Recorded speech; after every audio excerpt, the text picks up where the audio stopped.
So first off, miscellaneous information. According to the FBI's Uniform Crime Reports, in 2009 there were over 131,000 aggravated assaults with a knife or edged weapon reported to law enforcement. In 2010, there were over 127,000 of these same aggravated assaults with a knife or an edged weapon reported to law enforcement. Knives were used in robberies over an average of 25,000 times in 2009 and 2010. So, are knives being used in crimes?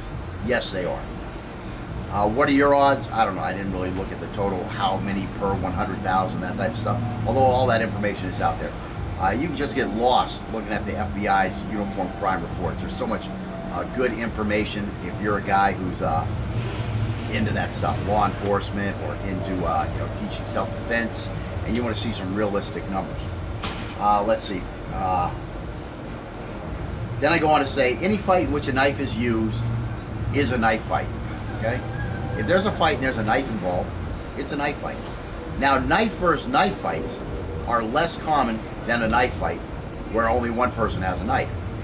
This is because once a knife attack begins, the person being attacked has little opportunity to deploy or find their own weapon.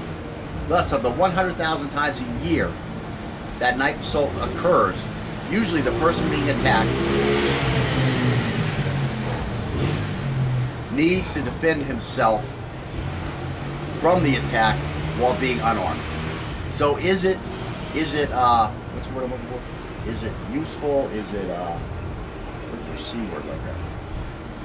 But is it useful to learn unarmed defense versus a knife? Well, I'll bet you 131,000 people in 2009 thought so, and I'll bet you 127,000 people in 2010 thought so. And again, these are the ones that are reported. If the body was killed and dumped somewhere, that one didn't get reported.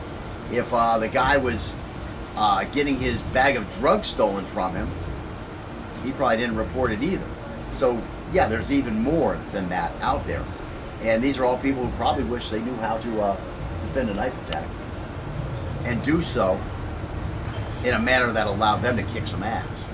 Especially that guy who got his drugs stolen from him. He's the kind of guy involved in criminal activity anyways. He probably wants to be a tough guy anyways. And now somebody just punked him for his bag of drugs with a knife. Oh, this guy wishes he could have whipped some ass. Okay, so anyways, what we're going to look at is principles of unarmed attacks versus a threat armed with a knife. And again, all this stuff probably should have even been at the very top of this lesson. But I started, adding stuff in, and I forgot about the beginning somehow. Okay, so anyways, principles of unarmed attacks versus a threat armed with a knife. Again, avoid allowing the threat to get our back. How do we do this? We move away from the threat's fighting center and keep moving as much as possible, trying to keep our fighting center on the center line. Avoid the weapon by getting it pointed away from us. That's all you need. Get this knife pointed down, get it pointed up, get it pointed to our right, get it pointed to our left. That's all you got to do. And again, you saw us doing a lot of that when we were doing the blocks against the attacks and the combinations. You got to strike this thing, you got to attack it, you got to intercept that weapon and get it pointed away from you. Avoid trying to completely control the weapon. This is because, unlike a firearm, grabbing the knife or hand holding the knife gives us little chance of avoiding an injury. Now again, you disarm a firearm, disarm a firearm, because you can grab the firearm itself. Grabbing it causes it to not be able to function properly. You get it pointed away from you because it can only hurt you out the front, unless the guy's using it as a club. But in general, you only have to worry about the front of the muzzle. You get that pointed away from you and you're holding on to it, that's how you keep it pointed away from you. A knife, you can't grab the knife. Your hand is sliced. You don't want to grab his wrist because guess what? He's probably going to get that knife on your wrist and start cutting you up more and more. So again, you want to avoid grabbing the knife. Again, chasing the weapon puts us back into the line of danger and it puts us on his line of attack. I mean, you don't want to chase that knife, okay? Get the knife pushed away from you. Don't try to completely control it. Okay, dictate the action by striking as soon as we have avoided the weapon. So you get the weapon pointed away from you, And in the moment that he's trying to bring the weapon back on you, boom, you nail him with some type of a empty hand weapon or even a kick. Once you get the knife pointed away from you, kicking becomes much more viable. Going at this guy with a kick to begin the thing while he's got the knife pointed at you, that's stupid. I mean, you may think that's how you do it. That's how you do it in the movies. If you saw a movie and they did it that way, it was probably wrong. Whatever they did.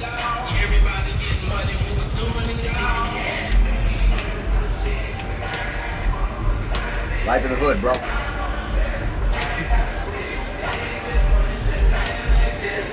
You bring some weed? You got the weed.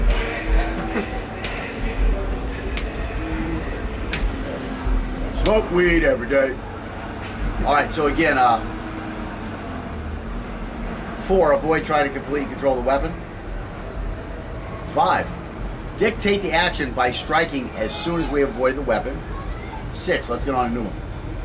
Strike as immediately violent as possible in order to remove the threat's ability to bring the weapon back into the fight. And what do I always say?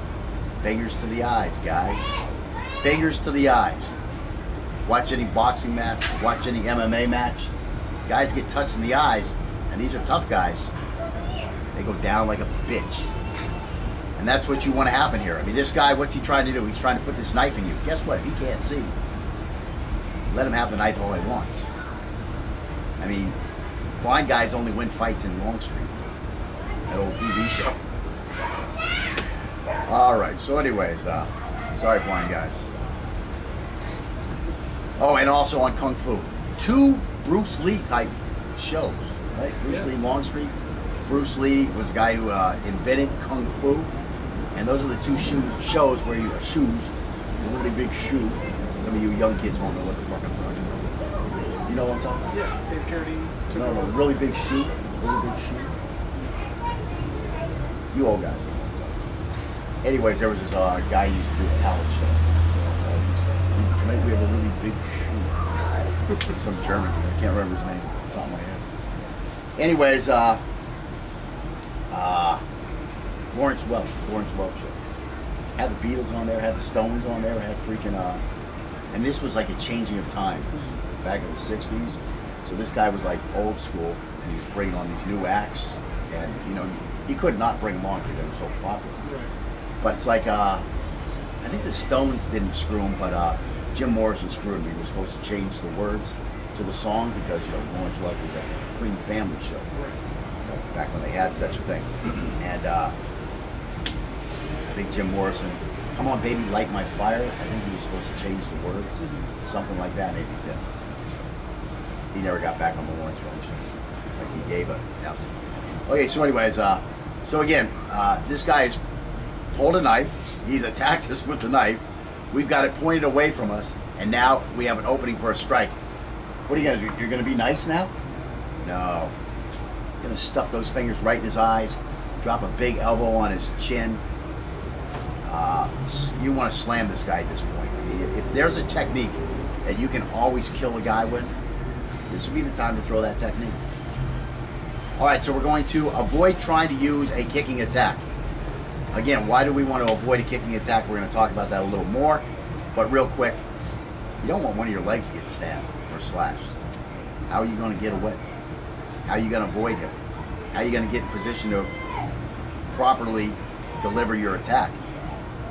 All right, so avoid trying to use a kicking attack is 7. Number 8, escape as soon as we have an avenue of safe flight. I love that, safe flight. And number 9, notify authorities ASAP and get our version of the story to law enforcement first. And again, that's the mom rule. Whoever tells mom first, he's the one who ain't getting in trouble. All right, so again, our interval is critical when we are unarmed and are confronted by a knife-wielding threat. We must avoid letting the threat recognize that the contact interval has been reached before we do. Fortunately, we have been paying attention to intervals for several lessons now, so we should have a good understanding of this concept and be better able to control that than the threat does. Okay, so let's see. General George Patton said, I got this from Mark McYoung's website. General George Patton said, "Death in battle is a function of time. The longer troops remain under fire, the more men get killed. Therefore, everything must be done to speed up movement." If you got a big knife hole in your leg, that ain't gonna help. Okay, this concept is critical not only to our chance to dictate the action, but also for our chance of survival when we cannot fully dictate the action. An unarmed CQB versus a weapon, getting past the weapon immediately so that we are in a position to neutralize the threat or escape is critical to survival. And again, you can ramp this up to a more macro type thing. It's like an ambush. You got to get out of the kill zone. Okay?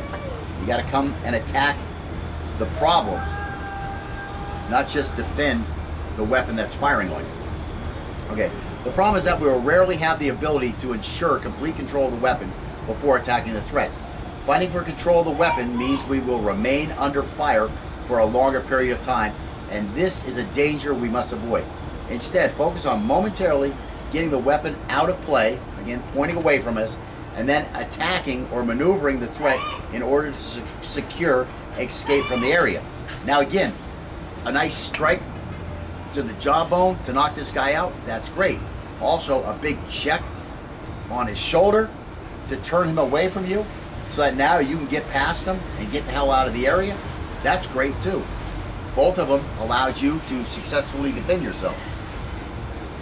So now, since we want to initiate the attack so that we can better dictate how long we remain under fire, we can use the attacks against an armed assailant from lesson 5 as a starting point.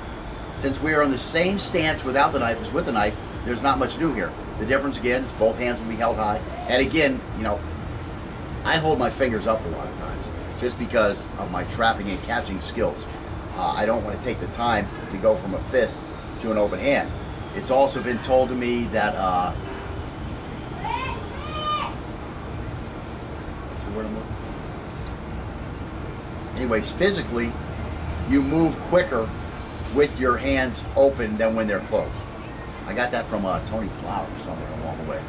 You know, because that was a big thing. Students used to always ask me, should I have my hands closed or open? And this would be open hand fighting or empty hand fighting. You know, the combatives lesson I teach, they would say, you know, how should my hands be? And I'd say, well, it's up to you. Well, then I saw Blower, and he, you know, he's got a lot of money at his disposal and has time to do all these different studies and stuff like that. And he has come up with the thing that the hands should be open. It helps you move quicker. Well, I'm willing to buy that. I recently bought into the relaxed thing is not good. You know, yes, there's too relaxed, but in general, excuse me, let me say it again. Yes, there is too relaxed. You know, when you're getting ready to fight, you don't want to be too relaxed. You need a level of tension. And there was another guy who did some drills with that and sold me on that idea. So again, you know, you don't want to focus on being too relaxed, but we've talked about that already in the class. So anyways, again, we're looking at lesson 5 as a starting point. That was where we were attacking this guy as soon as we saw the blade, or as soon as we felt that there was an imminent threat of attack. You know, we attacked first. And again, as we're saying, the difference is both hands will be held high like a boxer or wrestler with our palms facing us so that the radial artery is exposed. And again, before we were talking about keeping the hands closed. Again, if they're open, well, you're exposing your fingers to damage. But again, you can still do that and keep the radial and the brachial and your neck protected. So yes, I still say against a knife, keep your hands closed. Do I do it? No, I don't do it. And that's what I'm saying. You know, it's your system. You know, do your system your way. This is still safer, but this may be something that allows you to move more in the manner that is effective and efficient for you. All right, so for this first skill set, we're going to have one guy attack from each of the 12 angles, one at a time, in sequence, while the defender, without a weapon, will avoid the attack with movement while performing an X block. After blocking, he will use the bottom hand to trap and the top hand to strike. Okay, so again, we're just trying to get some muscle memory and some coordination going here. We're going to go very slow. We're going to force some movement initially, and as we move on, we're going to let the movement flow a little more naturally. Let it just come out as you find effective. But again, you have to start from somewhere. I was talking to somebody the other night, having a little argument with a guy, and he was saying something to the effect that something like layering doesn't work. I mean, don't we really layer in everything we learn? So what this guy has written me is that he does not believe in drill-based cumulative training. And yet, how do most things get taught? Well, again, we talked about the alphabet. Don't we do drills over and over? A, B, C, D, E. That's a drill, man. You're trying to memorize the alphabet. You're trying to memorize these letters. You're trying to memorize these shapes as a letter, right? I mean, that's what you do. So first, you're just trying to memorize all the names, right? That's what you start. You sing the ABC song. You try to memorize all the names. So that's a drill. You're singing this song. That's a drill to memorize all the names. The next thing we try to do is we try to recognize the name with the actual shape, okay? And those are drills you have to do too. You use flashcards, right? Yeah. You hold the flashcard up and you see the letter A, a big A and a little a, and there's a picture of an apple there. And you hold that up and you learn as you're a kid, oh, A, that's an A, right? And then from there you go to first grade and you start learning the sounds that it makes. So what do? They hold the sound up and you go A, A, I mean, these are drills, okay? This is the way we learn in life. Krav Maga, what they want to do is they want to teach you a technique, teach you a technique, teach you a technique. That's one way to do it if, again, you want to be a technique guy. You know, now you got to be able to pull this technique out for this situation and that technique out for this situation and that technique out for another situation. That's not what I'm trying to do here. Again, I'm trying to have you a freaking response, just a response. That's what I'm trying to drill in, is a response. I mean, not trying to decipher, is it A, B, or C, or D that I'm supposed to use? No, I'm going to use this response, and I'm just going to let it flow. I'm going to be like water. I'm going to form a defense that matches the no, I want to use the water. I'm going to form the shape of the vessel that he is attacking me with. That's the way to do it. I'm not going to sit over here and go, oh, which card is it? You know, like I'm back on the A thing. Oh, I'm going to use the A card now. Whoops, I'm going to use the B card now. I'm going to use the C card now. No, I'm just going to flow with it, man. What's coming at me, and that's where I'm going to fill in that void. I'm going to fill in those gaps. I am going to form the shape to handle this. And what is that shape going to be? I have no clue what that shape is going to be. I'm going to let it come out from my subconscious. I'm going to fight from the void. I'm not going to come out with pre-arranged set tactics. I mean, I do not believe in drill-based what's that freaking word? I do not believe in drill-based cumulative training. How else do you train somebody if you don't do it with drill-based cumulative training? I don't understand how else you would do it. Even Krav Maga, you got to take a second and learn the knee kick first. Yeah. Don't you learn the knee kick? And now you have accumulated something, and then you lay something on top of it. Okay, now you want to block, so we teach you the block. Now block and grab and throw the knee. I mean, isn't that cumulative? Is there any other way to really train? I don't understand what this guy's talking about. That's how fucked up people are out there. That's how fucked up people are out there. He's with the International Combative Sciences Association. He's just a fucking idiot. I mean, these guys are idiots. That's what they are, idiots. All right, let's see. I mean, what are you going to do? You're going to hand me a toolbox full of 20 techniques, or would you rather have a toolbox full of 20 concepts that you can integrate into any vessel that you want? I mean, that's what they talk about. That's what water is talking about, guys. That's what water is talking about. People don't even understand what the fuck they've been listening to for years. They don't even understand it. You know what I'm saying? A continuous cut. They read it, but they don't even fucking understand it. You know what I'm saying? I do. I understand. Yeah, you understand it. You've learned it. But some people, they just want to put their head in the sand, you know? What happened to empty your cup of tea so that you can taste fucking mine? I mean, you can't keep your cup this full and just dabble in what I'm showing you, my tea, and try to get this taste. No, you got to fucking pour that whole fucking thing out, come in with an open mind, and taste the new tea. I mean, I've been doing it for years. I mean, the list of martial arts I have studied, the list of different martial arts I have studied is long. You know, I mean, let's see, Taekwondo, Okinawan Kempo and Kabuto,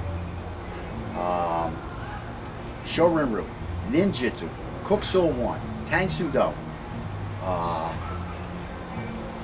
Jiu-Jitsu, Brazilian Jiu-Jitsu, FMA. There's got to be a couple other ones in there. Some kind of Kung Fu I studied for a while. You said you did Wing Chun and Chai Sao. Yeah, Wing Chun. Yeah, with the Wing Chun also. I mean, these guys who get in one art and just stay with that one art and then put up these blinders to anything else. It's unbelievable. It's just unbelievable. You know? I mean, techniques is not being like water.